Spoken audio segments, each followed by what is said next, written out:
आज चाहिँ हामी दुईजनाको ड्रेस एउटै छ है साथीहरू। So hello guys, welcome back to my mini vlog. So आज चाहिँ हाम्रो यहाँ मेरो घरदेखिको यात्रा चाहिँ कहाँसम्म छ भन्ने चाहिँ हजुरहरूलाई प्रिभियस भिडियोमा थाहा भएकै कुरा है, लामा डाँडा भ्यू पोइन्टसम्म छ। सो हामीलाई चाहिँ साथीले ऊ दादालाई लिनु पठाइदिएछ है, अनि मेरो साथीलाई पनि धेरै धेरै धन्यवाद। र हामी चाहिँ गयौँ र साथीलाई फाइनली मैले यहाँ पनि भेटिसकेँ र उसले चाहिँ मलाई धेरै सपोर्ट गर्छ है सोसियल फिल्डमा।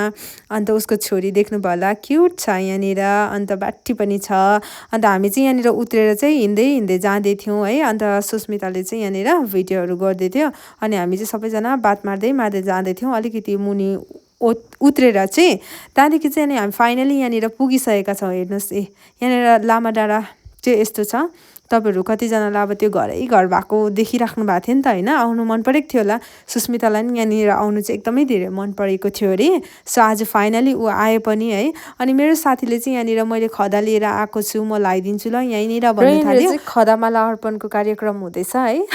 सो मेरो साथीलाई एकदमै धेरै धन्यवाद है। उस चाहिँ पहिला पनि मलाई एकदमै धेरै, अब हामीसँगै पढेको, एकदमै राम्रो थियो है। अन्त उसँग भेट भयो फेरि पनि है, धेरै वर्ष पछाडि हिजो अस्ति भेट भएको थियो हाम्रो, अनि फेरि आज पनि भेट भयो, खुसी लाग्यो उसँग भेटेर। अनि चाहिँ यहाँ देख्नुभयो होला, उहाँ टाढोबाट सिङ्जी सायद पाबुङ हो कि सिङ्जीबाट उहाँहरू आउनुभएछ। अनि उहाँहरूले चाहिँ बिहानै मेसेजहरू गर्नुभएको थियो, हामी पनि आउँछौँ तपाईँहरूलाई भेट्नु भनेर। सो यहाँनिर फेरि खदामालाको कार्यक्रम हुँदै थियो है, अनि एकदमै धेरै खुसी लाग्यो उहाँहरू त्यत्रो टाढोबाट आइदिनु भयो होइन। अनि अब चाहिँ हामी यहाँनिर बसेर चाहिँ हामी गफहरू गरिरहेको छ है, आफू गफहरू जोतिरहेको थियो हामीले चाहिँ।